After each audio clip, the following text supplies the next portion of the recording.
नमस्कार, आदाब, सत श्री अकाल, जय भीम, जोहार। मेरा नाम है नवीन कुमार। अमेरिका और इजराइल ने सोचा था कि वह ईरान पर बम बरसाएंगे और वह चुपचाप बैठकर देखेगा, ट्रंप के पैरों में गिड़गिड़ाएगा या बेंजामिन नेतन्याहू जैसे इंसानियत के दुश्मन से चिरौरी करेगा। लेकिन जिस तरह का जवाब ईरान ने दिया है उससे इजराइल हिल गया है और इजराइल को हिला हुआ देखकर डोनाल्ड ट्रंप के चेहरे पर 12 बजा हुआ है। ईरान ने बिल्कुल वही किया है जिसका ऐलान उसने अमेरिकी हिमाकत की सूरत में पहले किया था। उसने बहरीन में अमेरिका के नौसैनिक अड्डे पर ही हमला कर दिया। इसी बेस का इस्तेमाल अमेरिका ईरान के खिलाफ कर रहा था। यूरोप के कई देशों ने ट्रंप को समझाया था कि यह पागलपन आपको भारी पड़ेगा, लेकिन ट्रंप नहीं माने। नतीजा सामने। तो आखिरकार अमेरिका और इजराइल ने ईरान के खिलाफ जंग छेड़ दी। पता नहीं यह संयोग है या प्रयोग, लेकिन नरेंद्र मोदी के इजराइल से वापस लौटने के चौथे दिन ही अमेरिका इजराइल ने ईरान पर बम बरसाने शुरू कर दिए। इजराइल ने ईरान की राजधानी तेहरान समेत कई शहरों पर हमला किया है। भारतीय समय के मुताबिक 28 फरवरी के सुबह सुबह तेहरान समेत कई शहरों में धमाके सुने गए। हमले के बाद ईरान की राजधानी तेहरान के आसमान में धुएं का गुबार उठता नजर आया। ईरान के सभी बड़े शहरों में हवाई हमले के सायरन बज रहे हैं। ईरान ने कहा है कि अमेरिका और इजराइल ने हमारे रिहायशी इलाकों पर हमला किया है। अब तक राजधानी तेहरान में जिन जगहों पर हमले की खबर है उनमें खुफिया मंत्रालय, रक्षा मंत्रालय, सुप्रीम लीडर खामनेई का दफ्तर और ईरान का परमाणु ऊर्जा संगठन शामिल है। हमले के बाद खामनेई को सुरक्षित जगह पर तुरंत शिफ्ट कर दिया गया। इस हमले के बाद ईरान ने भी इजराइल पर जवाबी हमले शुरू कर दिए। मीडिया रिपोर्टों के मुताबिक ईरान ने पलटवार करते हुए करीब करीब 400 मिसाइलें दागी हैं। लेकिन अमेरिका के होश फाख्ता हुए हैं उसके बहरीन सैन्य अड्डे को मिले ईरानी जख्मों से। यूएस, इजराइल और ईरान के बीच छिड़ी जंग की सबसे ऊंची गूंज बहरीन में सुनाई दी। यूएस और इजराइल के ईरान पर हमले के बाद बहरीन में आपातकालीन सायरन बजने लगे।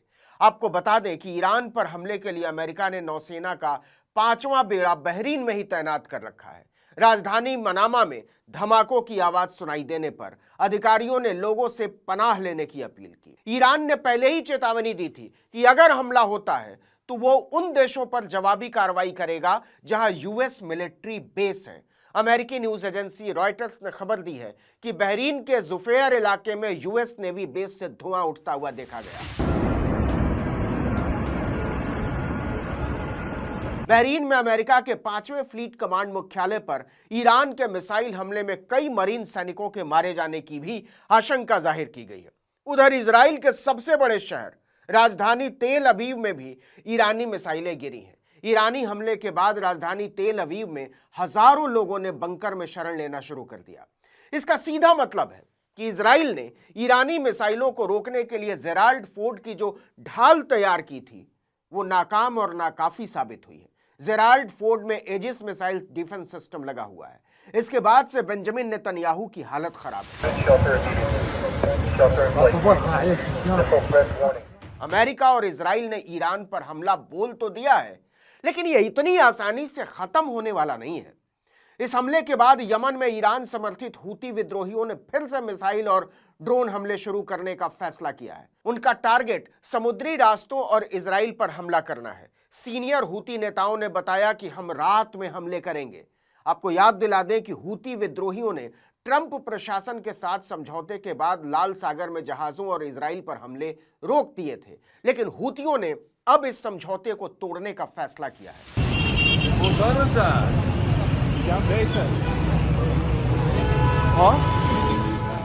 दूसरी तरफ इजराइल ने करमान शाह, कराज और इस्फहान पर मिसाइलें दागी हैं। इजराइल ने ईरान के खिलाफ अपने नए अभियान का नाम लायंस रोर यानी शेर की दहाड़ रखा है। वहीं अमेरिका ने ईरान के खिलाफ हमले को ऑपरेशन एपिक फ्यूरी का नाम दिया है। एपिक फ्यूरी का मतलब होता है बहुत जबरदस्त और भयानक गुस्सा। अल जजीरा ने अमेरिकी अधिकारियों के हवाले से बताया है कि ये अमेरिका और इजराइल का ज्वाइंट मिलिट्री एक्शन है। आपको बता दें कि यह हमला ईरान और अमेरिका के बीच परमाणु हथियारों को लेकर चल रही बातचीत के दौरान हुआ है। अमेरिकी राष्ट्रपति डोनाल्ड ट्रंप ने इसके पहले कई बार ईरान पर हमले की धमकी दी थी। उन्होंने कहा कि इस कार्रवाई का मकसद अमेरिका और उसके लोगों को खतरे से बचाना है। ट्रंप ने कहा कि अमेरिकी सेना ईरान के मिसाइलों को तबाह करने और उसके मिसाइल प्रोग्राम को खत्म करने की कोशिश कर रही है। अमेरिकी सेना पहले ही ईरान को चारों तरफ से घेर चुकी है। उसने ईरान के चारों तरफ 6 देशों के बेस पर अपने बेड़े तैनात कर रखे हैं। इराक में, कुवैत में, सऊदी अरब में, बहरीन में, जॉर्डन में और संयुक्त अरब अमीरात में। ये सारे के सारे इस्लामिक देश हैं। कतर में अमेरिका का अल उदैद एयरबेस है। ईरान ने इस बेस पर भी हमला बोला। हालांकि कतर का कहना है कि हमने ईरानी मिसाइल को रोक दिया। कतर के रक्षा मंत्रालय के मुताबिक पैट्रियट डिफेंस सिस्टम ने एक ईरानी मिसाइल को रोक लिया।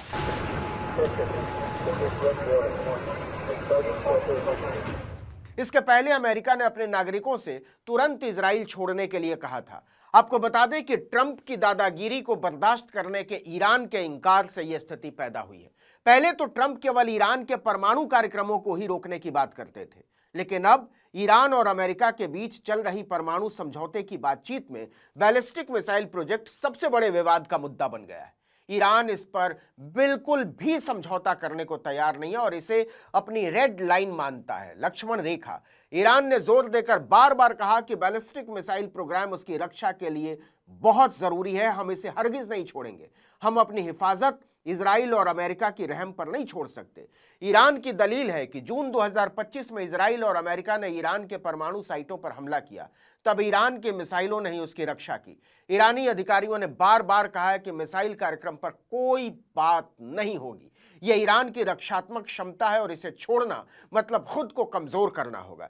ईरान कहता है कि अमेरिका के साथ कोई भी बातचीत सिर्फ परमाणु कार्यक्रम तक सीमित रहेगी, मिसाइल या क्षेत्रीय समूहों पर नहीं। लेकिन ट्रंप ने परमाणु कार्यक्रम के बीच ईरान के मिसाइल कार्यक्रमों को घुसेड़कर पूरे पश्चिम एशिया को युद्ध का मैदान बनाने की भूमिका रच डाली।